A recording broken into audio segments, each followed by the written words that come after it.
20 years ago, the world was awash with reports about Salman Rushdie's book, The Satanic Verses, for which he received the usual Mohammedan Muslim response to any criticism or investigation of Mohammedan Islam, a fatwa, that is a religious decision to have him assassinated. Was there and is there a record of these verses in Mohammedan Islam? Mohammedan Islam, basing its monotheism on that of the Israelites and their Torah, strongly opposes idolatry, polytheism, and associating anything or anyone with God. This contrasts sharply with the contention by Muhammad's Arab contemporaries who believe that Allah had associates. Some of these associates are mentioned in the Quran. Among them are three female deities, Al-Lat, Al-Uzza, Wal-Manat, who were, according to the religious beliefs of the pagan Arabs, the daughters of Allah, the supreme deity of the Kaaba. Each had a shrine in separate places not far from Mecca in Arabia, where Muhammad was born and began his mission. Although the Quran in its present form obviously rejects these deities, Muslim history asserts otherwise. The Islamic records assert that Muhammad actually spoke Satan's words as if they were the words of Allah. This event is documented by several early Muhammadan scholars and is referenced in the hadith and the Quran.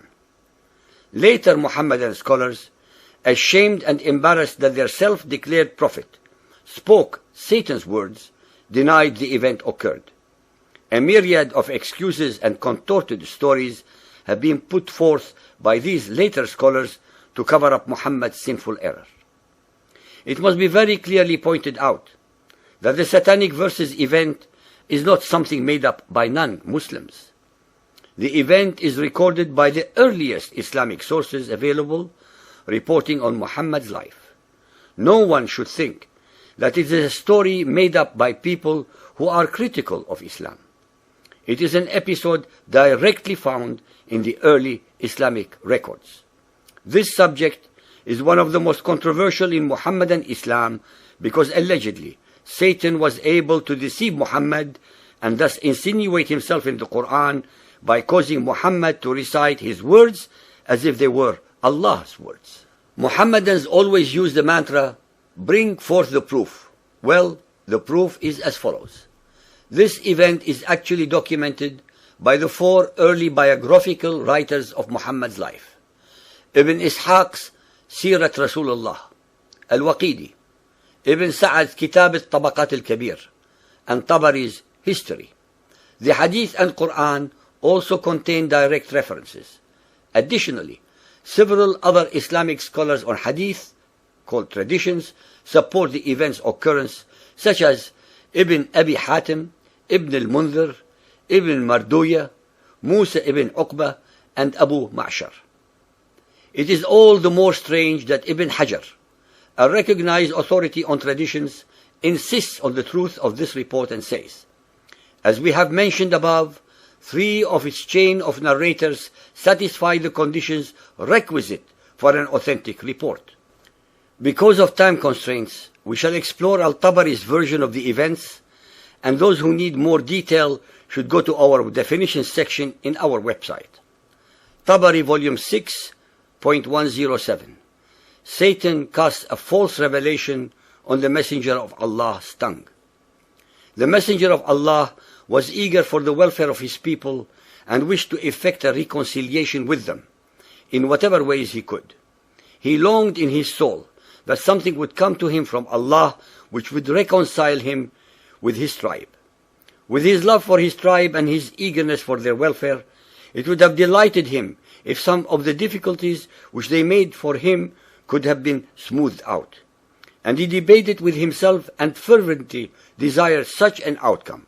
Then Allah revealed, chapter 53, verse 19, "Have ye thought upon Al-Lat and Al-Uzza, and Manat the third the other?" At this very moment, Satan allegedly cast on his tongue, because of his inner debates and what he desired to bring to his people, the words, "These are the exalted Gharaniq, whose intercession is to be hoped for." When the Quraysh heard this, they rejoiced and were happy and delighted at the way in which he spoke of their gods, and they listened to him, while the Muslims, having complete trust in their Prophet in respect of the messages which he brought from Allah, did not suspect him of error, illusion, or mistake. When he came to the prostration, having completed the surah, he prostrated himself, and the Muslims did likewise, following their Prophet, trusting in the message which he had brought and following his example. Those polytheists of the Quraysh and others who were in the mosque likewise prostrated themselves because of the reference to their gods which they had heard, so that there was no one in the mosque, believer or unbeliever, who did not prostrate himself. The Quraysh left delighted by the mention of their gods which they had heard, saying, Muhammad has mentioned our gods in the most favorable way possible, stating in his recitation that they are the high-flying cranes, gharaniq, and that their intercession is received with approval. It is very important to point out here and now that Muhammad and his Muslim followers were prostrating themselves and praying in a purely pagan mosque, a house of idolatry, since they were surrounded by the rock gods of the Quraysh. Muhammad should not have done so at all, as an alleged monotheist. This only shows that he was always willing to compromise his beliefs until such time as he could overcome or destroy all those who did not believe as he did, as in fact he eventually achieved. Then Gabriel came to the Messenger of Allah and said, Muhammad, what have you done? You have recited to the people that which I did not bring to you from Allah, and you have said that which was not said to you. Then the Messenger of Allah was much grieved and feared Allah greatly. But Allah sent down a revelation to him, for he was merciful to him, consoling him, and making the matter light for him, informing him that there had never been a prophet or a messenger before him, who desired as he desired, and wished as he wished, but that Satan had cast words into his recitation, as he had cast words on Muhammad's tongue. Then Allah cancelled what Satan had thus cast, and established his verses by telling him that he was like other prophets and messengers, and replaced the offending satanic verses with, What, for you the male sex and for him the female? Behold, such would be indeed a division most unfair. The question that any inquisitive mind will ask is, how many other verses in the Quran were actually revealed to Muhammad by Satan and not Gabriel? The satanic verses also destroy another challenge in the Quran. Surah Bani Israel, chapter 17, verse 88 say, If the whole of mankind and jinn were put together to produce the like of this Quran, they could not produce the like thereof, even if they backed up each other with help and support. Ladies and gentlemen, it is clear from the above that in desperation and in a moment of weakness, Muhammad was willing to compromise his monotheism by conceding to allow the daughters of Allah to remain as intercessor in his Islam. That is, he was willing to allow 3 other associates with Allah. Muhammad actually sinned, and all the excuses that we read and all the explanations are used to hide a very simple fact. Muhammad kafara, because he associated other gods with Allah.